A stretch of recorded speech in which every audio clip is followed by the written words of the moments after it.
welcome back to another episode of the Rural Sense Show. I am your host, the Instructive Scholar, Mr. Grant Dahl. We've got rather a shady topic, I guess some people would say, in what we're going to be talking about today. We're going to be discussing the black market. And the reason we're bringing this to the forefront is because there's been some talk about the black market lately in different parts of the world.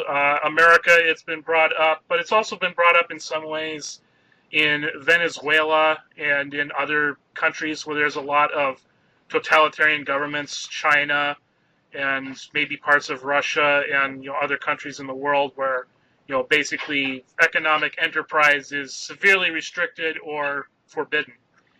And we want to just go through this and basically answer this main question about the black market, which is this: is the black market moral, immoral, or morally neutral?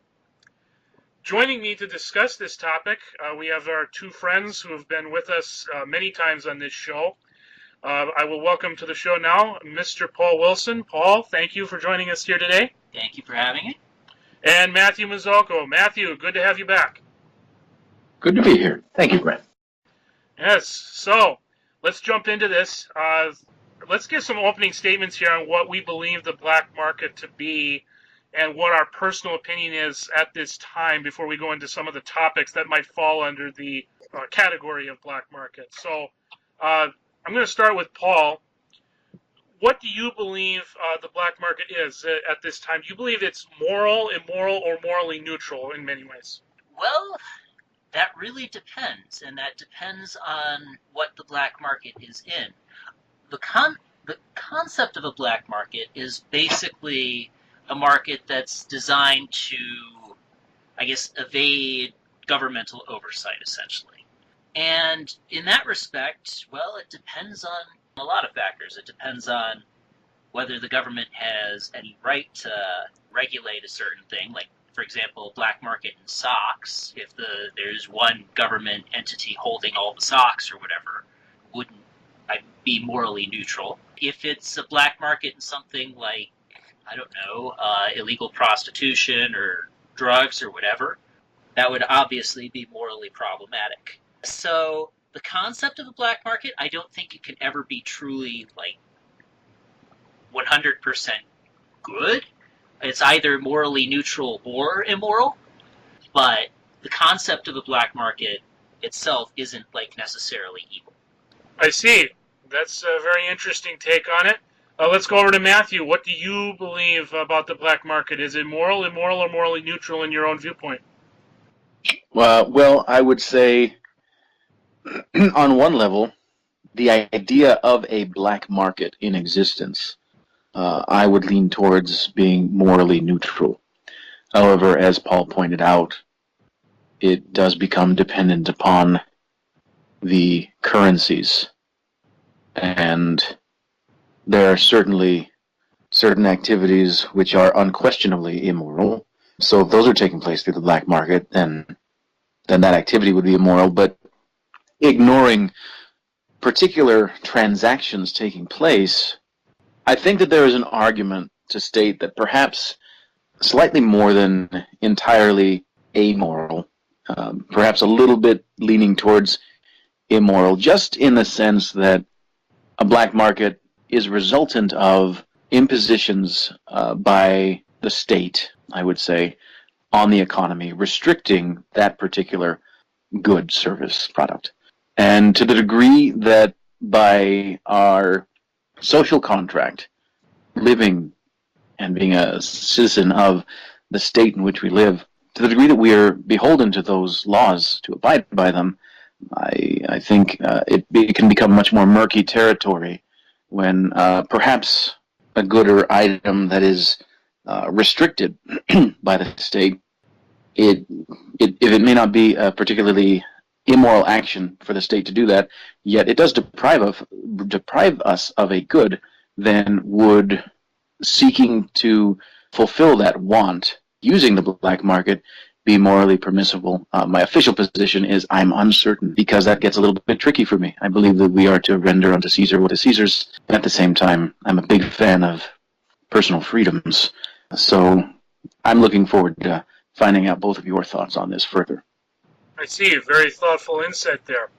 I'm going to throw out my opinion here on the black market. I tend to lean towards the fact that it's morally neutral because there are so many goods that could be thrown into the black market. And it really depends on what the restrictions are. I guess my answer would probably be very similar to what Paul's was, although I would have elements of your answer as well, Matthew. But in terms of my own opinion, I believe that the concept of the black market itself is morally neutral. Whether what engaging in it is a moral or immoral act depends on what is being sold, what the restrictions are which forces you to take this action, what that entails, and basically what is the purpose of engaging in it. If the purpose of engaging in it is for the sole purpose of making yourself wealth, well, then I think there may be a problem there. If your purpose is to make available to others certain necessities of life which the government has made very difficult to obtain, then if that is your purpose, I would say that would lean more towards the more moral engagement in the black market per se. That kind of tends to be my perspective on it. I think it depends on the circumstance, but that the actual concept of the black market is in and of itself morally neutral. Why don't we start jumping into a couple of examples of it, because all three of us have kind of alluded to in some small ways that it's like it does depend on what is being offered in this black market, what's being restricted from being obtained by the common people, by the consumers, and so on. And so let's try and go through a couple of examples of that where we might think it's more morally permissible, maybe not so much, or so on, and what restrictions we would have. And I'd like to get Paul to give initial thoughts on that, just go into that insofar as he's able. So. Well, I think the quintessential example of a black market economy would be basically the rise in alcoholic-based transactions during the Prohibition era. During the early 20th century, America actually banned the sale of alcoholic products.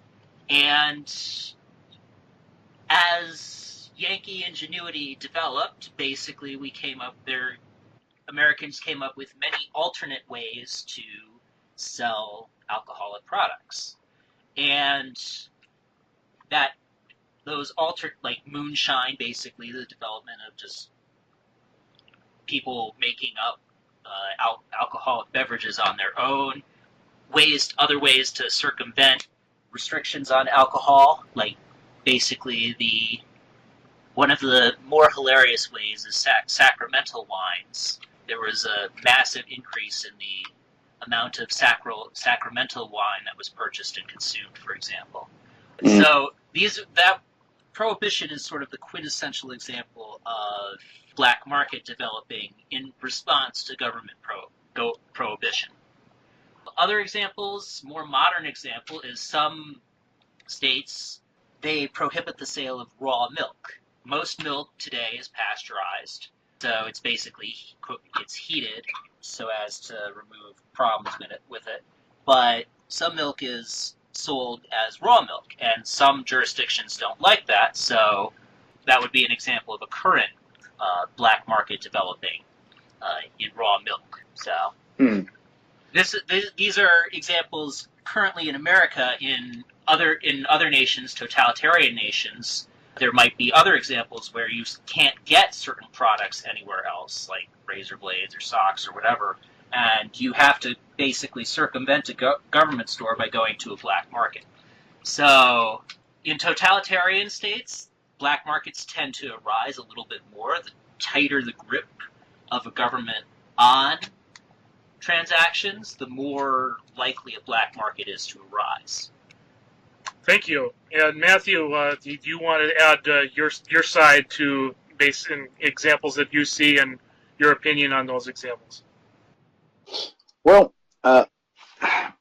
yes, there are a couple, but I think it's important to step back slightly into the abstract and look at the nature of the rise of a black market. And rather than particular constraints on products or services, I think perhaps we could step back and just examine classifications of the things that are being restricted. So those things which are essential to life, I don't think that we need to really have a discussion about whether it is moral or immoral to procure bread for your family that requires sustenance. I don't think we need to waste time on that. Can we agree? I'll take that as a yes. Yes, yes, we do.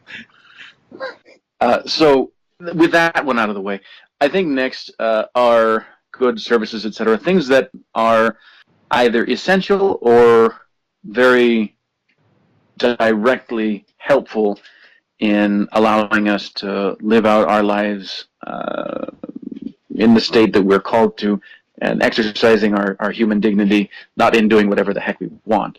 But if there's a restriction put on by the state which is actually to some degree an assault against our human dignity, our ability to go into whatever avenue, I think that would be one important area to then look into, well, the morality or immorality of it. And then there are things which are simply earrings, just things, stuff, things that are baubles and not necessary by any means for our living or for our exercising our human dignity in our work, in our daily lives normally. And I think those ones are most easily susceptible to being labeled immoral transactions because there's no really good reason for it. And it is, by its nature, a violation of the contract with the state. And I think it also depends upon whether the state is upholding its obligations to its citizenry, because if the state is voiding the contract by not supporting what they owe to their citizenry, then I believe that the rise of a black market is a necessary consequence and is simply a function that the state is supposed to provide, which it isn't providing, that then the people have to collectively take it upon themselves to prop up, to create, so that they can live happy, healthy lives and have an economy. I'm rather blown away by that analysis you just gave, because that was very, very insightful. I thought to kind of try and draw the lines where those things are, and I tend to agree with this in the sense that it depends on what the product is and how necessary it is for human sustenance and human survival. Where I might depart from that is that it's like, is the thing being banned essentially harmful to the person to begin with? And, it's like, I would basically reset the bar to, not as so much is it necessary, but is it harmful? Because, like, for example, I might use this example here. There was an article that came out that I read some months ago that basically pointed out that I believe it was the state of Kentucky, there was this one city that went through and they banned people from being able to serve food from food trucks, the kind of food trucks that you see at state and county fairs, festivals, and things like that. Mm-hmm. And apparently the American Supreme Court came back and they said that, no, you can't do that. That's unconstitutional.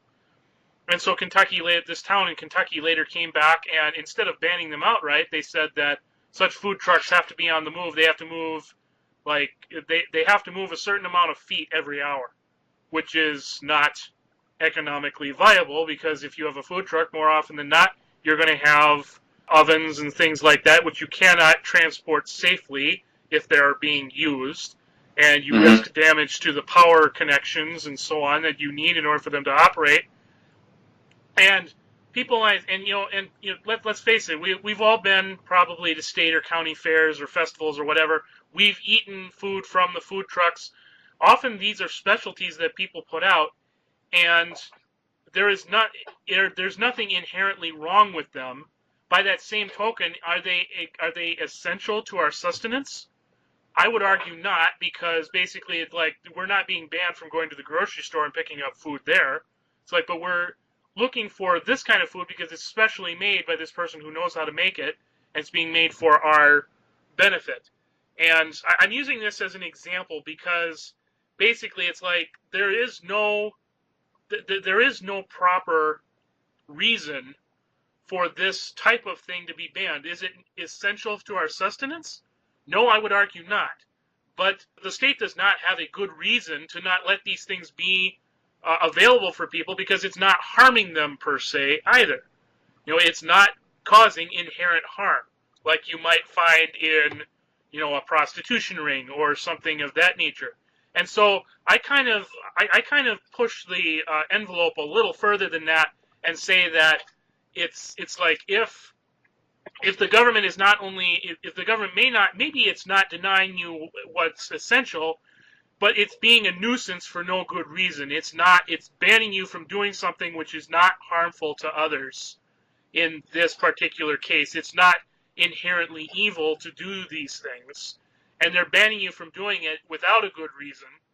I would say that then a form of civil disobedience, which is what the black market would be in that case, I would be inclined to say that would be morally permissible, because the state has kind of abandoned its duties of providing a ordered structure for its citizens to operate inside by overstepping its bounds and banning things that it has no business banning, and so on.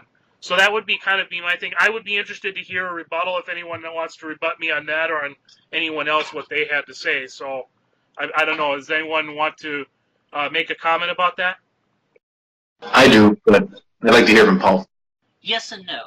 Essentially, my thing is that everyone, pretty much everything could be categorized as harmful to someone. For example, food trucks might be harmful to restaurants that don't move, essentially stationary restaurants. So, in a lot of respects, these black markets, or these regulations, are meant to protect other institutions. So, that's part of the reason why these black markets are created, to fill lacunas, if you will, and to get around those protections for various businesses. Aside from that, I have very little to say on. I think I tend to be in agreement with Grant on this subject. Well, I can only remember my second thought. My first one was, well, it's gone. I don't disagree. In part, I believe that there are certain things that the state can pull which do harm to some degree. I think the difference is in the harm that is done, the type of harm. Earlier I referenced one category where it may not be depriving you of an essential good, but it is depriving you of a good that perhaps is, essential is not the word, but something that would allow you to exercise your liberty and some aspect of your human dignity. I think there's a much stronger argument to be had for participating in a black market in that instance, because going back to the notion of a government that is doing this, whether it's some kind of authoritarian regime or not, I mean, the government is supposed to be an extension of the will of the governed, ideally.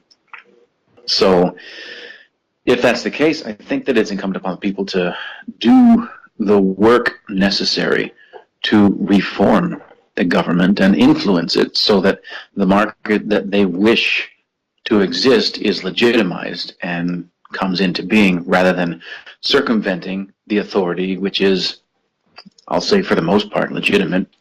Grant, I think I laughed when you said the government having no business doing certain things, and I mean, I don't know how different we all are on this, but I think that there's a very long list of things that the government does which aren't at all necessary, and they have no business doing, and they manage to do it quite well or very poorly, depending on how you're talking about it. So it's tricky, and I think in part it is the effort that go into the development of this black market should be pushed towards changing the governmental structure so that it is simply part of the legitimate economy rather than a black market, because of especially the pressures that can then be placed upon people participating in it, where you have pricing bubbles which are it makes it so that some people can have these goods or services who are able to pay for it, and others are simply priced out of it. I think the more equitable thing, I think the more moral action would be to push for its legalization, so that there is allow it to thrive in the free market and allow the supply to meet the demand naturally. I find a lot in both of your answers to agree with. I think the only major thing that I would just bring up is kind of a small rebuttal of my own is just to a point Paul made about basically it's like some of these restrictions, where food trucks are concerned or something like that, bringing up that, the regulations are in place to prevent competition from against local restaurants or something like that. I might disagree there in that I don't think government has business basically protecting businesses from competition.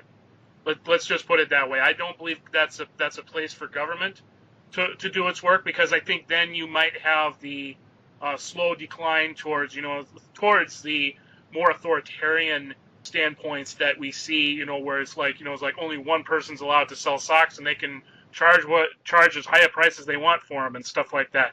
It's like the way the market is supposed to work, the way the law of the market is supposed to work, is that the competition is supposed to help lower prices, thus benefiting the consumer, basically giving good quality for a lower price, and thus bringing about a result which then the people can then benefit from.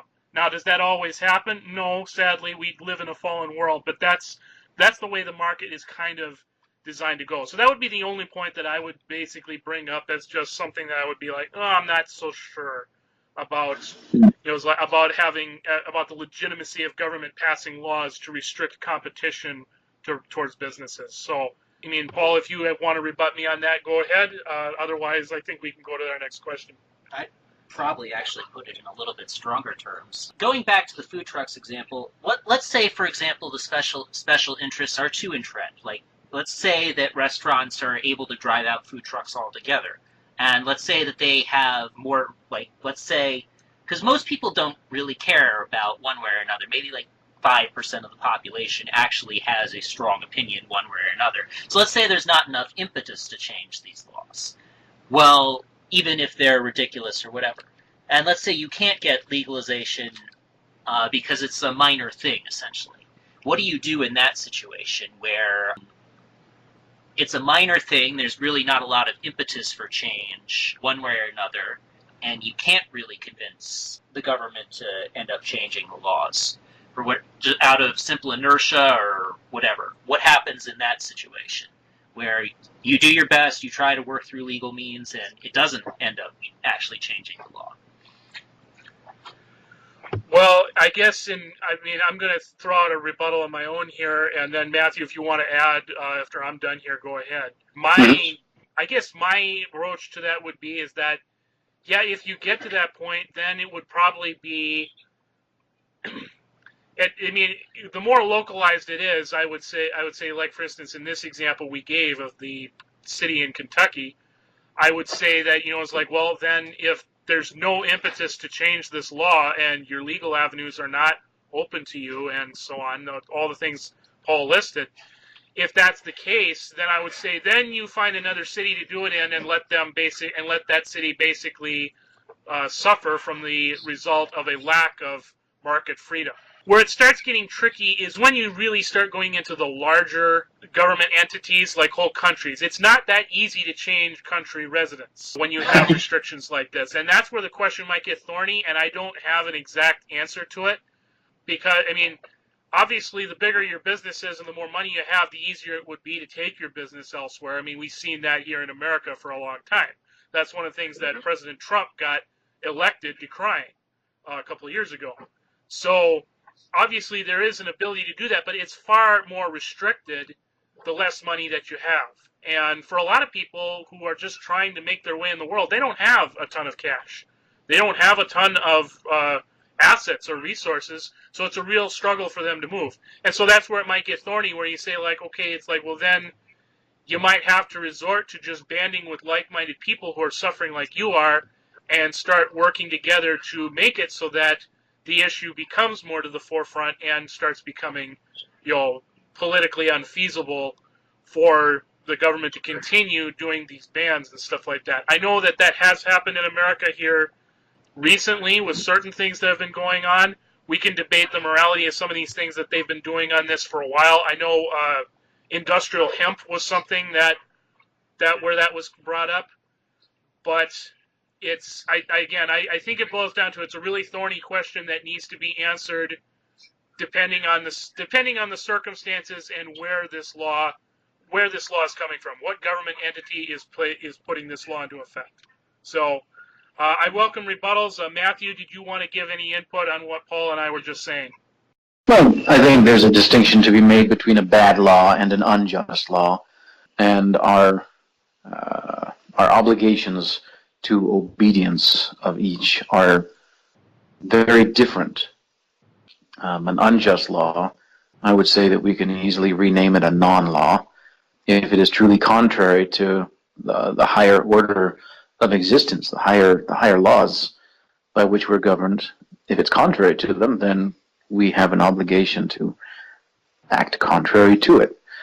However, if it's simply a bad law, where, well, this is silly and this is perhaps an unnecessary restriction that does no real harm aside from limit my choices from 87 to 83, yes, I suppose you could classify that as some degree of harm, some degree of limitation of your personal liberty. However, I don't think that is adequate to be able to then take it upon yourself as a private citizen to act contrary to the established laws of the state or county or whatever governmental structure in which you're living. I agree that, yes, it does become a little bit murky when you're talking about a countrywide ban, maybe, rather than something involving a city or county in which you live, where you can have, for example, in the United States, you can simply have different states govern one another or govern themselves so differently that different states become more attractive than others for various reasons. So people up and move. Not that it's easy, but it is doable if it's important enough to you. But I think if we sanction the quote-unquote rights of private citizens to choose the laws that they wish to obey and those that they don't, I think that's beginning to push us into a dangerous area. And if it's for something that is admittedly not all that important, not necessary for life, not conducive to living out our lives as God intended, then I think it does greater harm. And rather, it would be more prudent for us to simply allow ourselves to live within the confines of that law and obey them, even if they are restricting us in how we perhaps want to be living our lives. Or, if possible, simply move, go elsewhere, find other like-minded persons where you can influence that local government to act differently, more in line with your thinking. So that's all.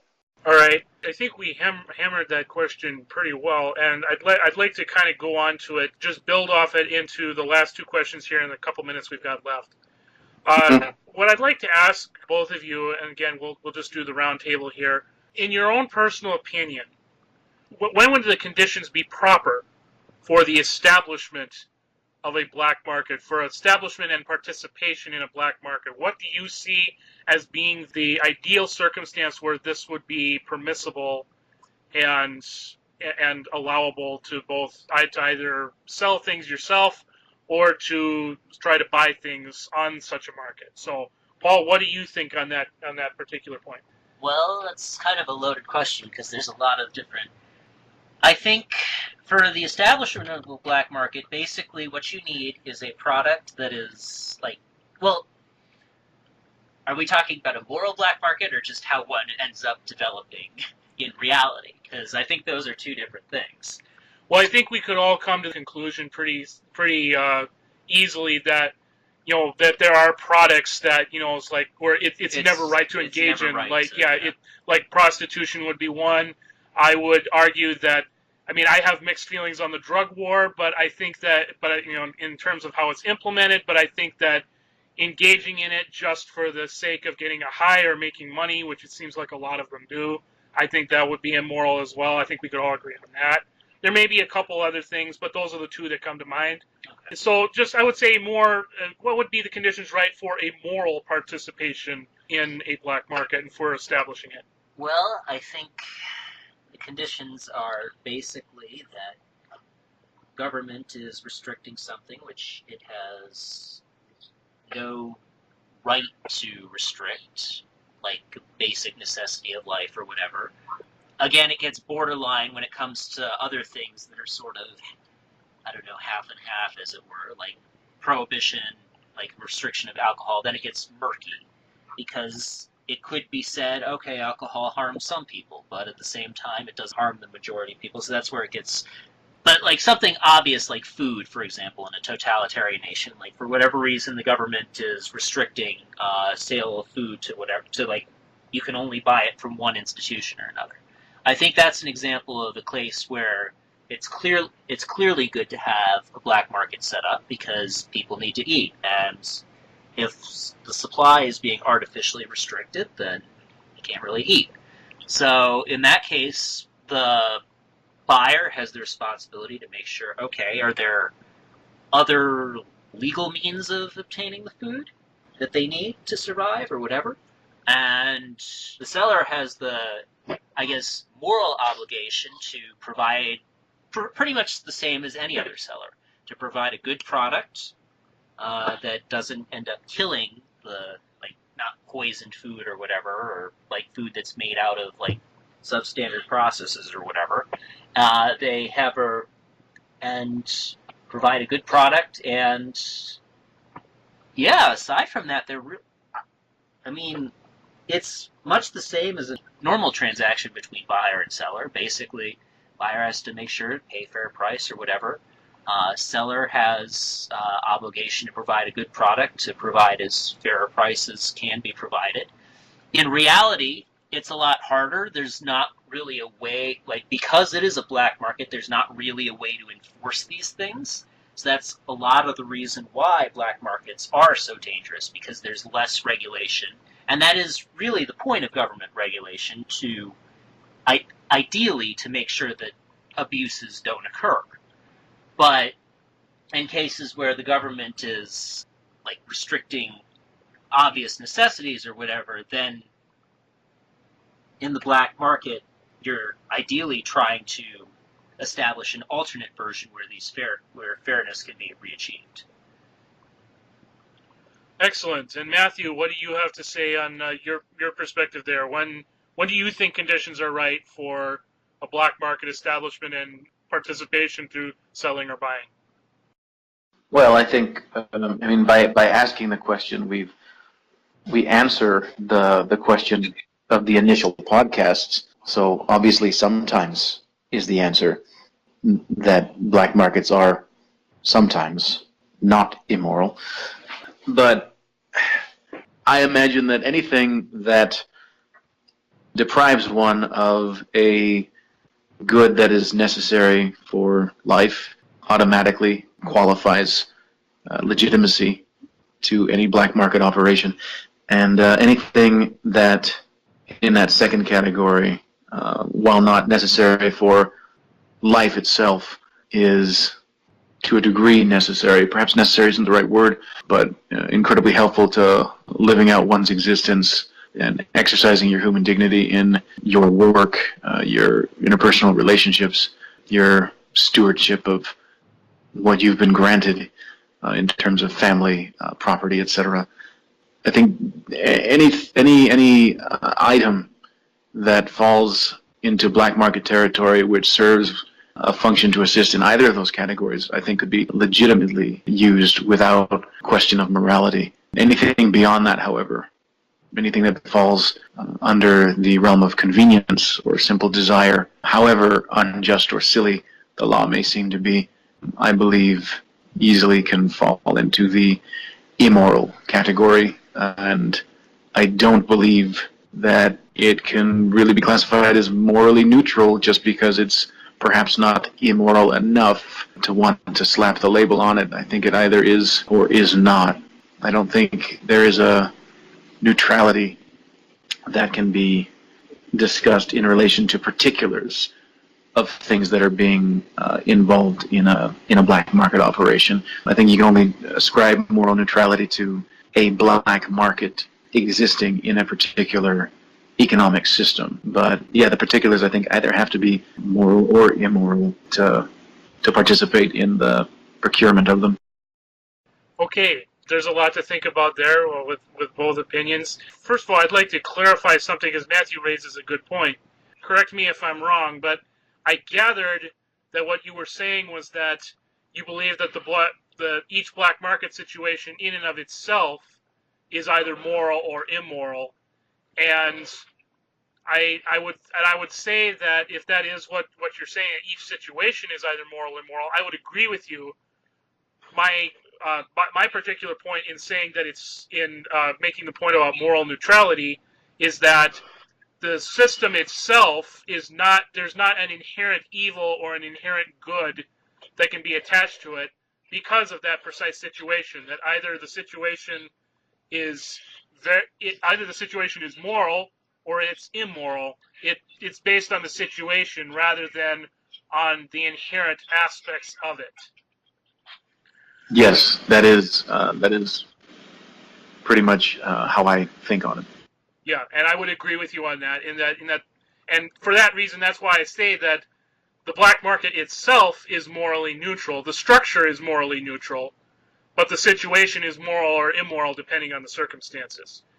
And I would also say, like when in regards to the question of the conditions, right, for the establishment of a black market, I tend to look at the restrictions for those conditions kind of the same way that St. Thomas Aquinas would bring it up with just war, with his just war theory. And my argument would be is like, okay, it's like, what is it that you need? How important is it? How wrong is what the government is doing? Is how wrong is that? Has every other remedy been tried and is not feasible? And just a lot of those types of questions. And I can't remember all the particular aspects of Thomas Aquinas' just war theory off the top of my head, but personally, that's how I would determine the conditions, if they're right, for the establishment of a black market in the particular situation that has been laid out. And so I welcome response or rebuttal to any of the points raised if anyone has them. No, I agree, and I think, the beauty of the just war doctrine, I think there was one piece added to it. I think it took 400 years after Aquinas, but it had to do with the terminology was just means, and the short version of it is don't bring a bazooka to a knife fight. It's waged through proper means.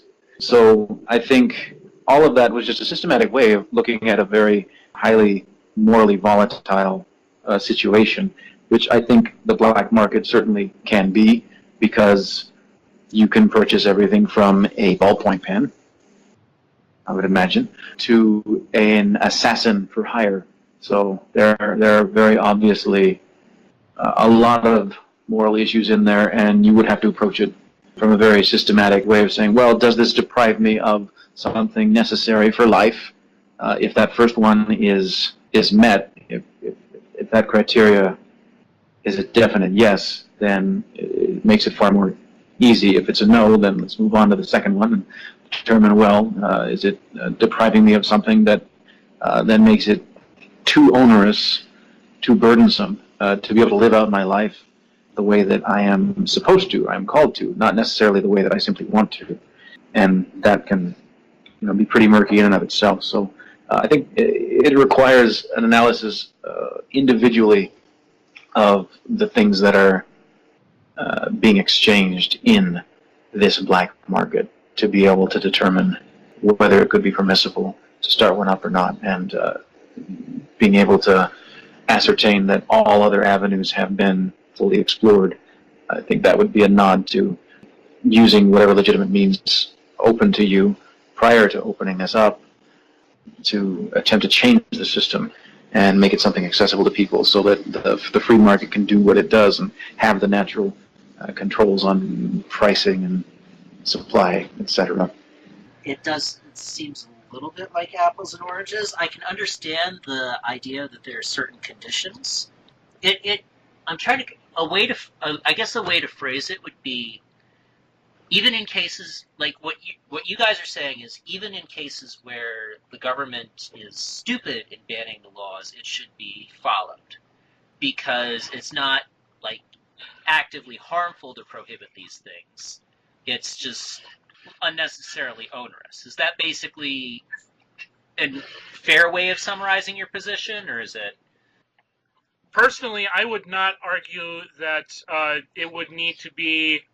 I don't think I would use the term onerous to describe what that last resort would be. I think it would more depend on, has every avenue been used, and basically is the government just not budging on this particular point? Because if the government is not budging despite all the legal avenues you can take, and legal avenues can be exhausted pretty quickly. And usually are, I might add. Yeah, and they usually are. I think that the latitude that you have in the just war theory would be significantly less if you were to apply it to the black market situation, because the avenues are just used up so much more quickly. So that, I think I would distinguish there. I guess in applying the just war doctrine type philosophy to this situation, I would say it's like it's more meant to be a guideline to when the conditions are right, more than a strict how-to manual, so to speak. It's more a guideline. Matthew, do you agree with me on that, or did you have a different perspective? Quick. Well, I think that's exactly it. When you're talking about war itself, yes, it is a guideline. However, even Father John Hardin, who knew his stuff very well, admitted that yes, it's very easy in principle, but it's incredibly difficult to ascertain when each individual condition is being met, to then justify moving on to the next step. So I think, the specifics of the doctrine can't really be applied so well, but the idea that a systematic process by which you ask particular questions about the goods, products that are being sought, and the governmental structure, the outside pressures, and what good that they do, all of those questions have to be asked before you can really answer the question of whether it is permissible to establish this black market. But yes, and I think Paul and I are in slight disagreement where, yeah, if something is simply a good that you want, but the government says no, and it's a silly rule, I don't believe that we have the right to simply say, well, I'm not going to obey that particular law, because it can become a slippery slope. Yeah, I think we don't disagree a lot, but the disagreement that we do have is where exactly do we draw the line? And I think I draw it a little bit less on the side of government regulation than you do, but I think we're actually not in as much disagreement as we might think. I just think I probably am a little bit, I guess, leerier of way government regulates than you do, but I don't think we're in that much disagreement. I just think it's more a matter of degree than anything else. And I would tend to agree. I mean, I would tend to lean more Paul's way here. Is that I would probably, if I were to err, I would err on the side of against the government's rules more often than not. But I also understand, Matthew, where you're coming from with the slippery slope thing. What it boils down to in the end is that it's a tightrope act, and it's impossible for us to say with certainty, probably, if we ever have to engage in these things in our lives, which, considering the state of the world, that's not out of the realm of possibility. If we ever were, we would probably look back on the end of our lives, and we probably would there are probably a lot of things we'd be able to look at from the position of an armchair quarterback and say, if I had to do it again, I might have done this thing a little bit differently here, or I might have done it a little bit differently there. And that all ties into the tightrope concept that, in determining it, it's going to be a tightrope walking. And, all of us, we're going to err on one side or the other. And some of us, we're going to err on the side of giving government the benefit of the doubt. Some of us are going to err on the side of giving the market the benefit of the doubt. And I think that's where the dividing line really boils down to. And again, as I said, it's a tightrope walk. So just to wrap up here, let's throw a fun question in here. Fun question sounds ominous. So let's just throw a fun-in question here, and just to wrap up the episode. Think of if let's say that we were to live in a 1984-esque world, Maybe within the next 10 years. Okay, that's a little bit of a stretch. Okay, well, I'm just throwing this out for fun. What if, and you were in the position to choose any particular, you could be a black market seller in anything that you wanted. What would be your first choice to sell on the black market? What would be your item of choice to sell on the black market? Paul, why don't we go with you first? Jolly Ranchers. Oh boy. Um, I hear an advertisement coming. Matthew, let's go with you. I can't wait to hear your answer. Nicomachean Ethics. Oh my god! Oh wow! Oh wow! That would be interesting. That would be nice. That would be nice. And man, I gotta think of one for me. You guys are kind of upstaged me here. Oh, mine would be running. I don't know if you could technically call this a sales situation, but I would be running an illicit library where people could rent books for a fee. That probably would be my choice. You would last about see, 15 seconds in that world, Grant. Probably. So, in any case, I mean, we're out of time, but this had to be one of the most fruitful discussions, I think, fruitful and entertaining discussions that we've had in a while. I really very much enjoyed kind of working out the ins and outs of this topic. Me too. This has been interesting. I haven't really given it quite so much thought before, so this gives me more to think on instead of sleeping tonight. Thank you very much. Well, thank you, Grant, for having us, and yeah, this was cool. So. Yeah, well, I'm sure we'll find a lot more to talk about here in the upcoming weeks. So, thank you both very much for your time, and I look forward to talking to you guys again. All right. Thank you, gents. All right, farewell. Farewell.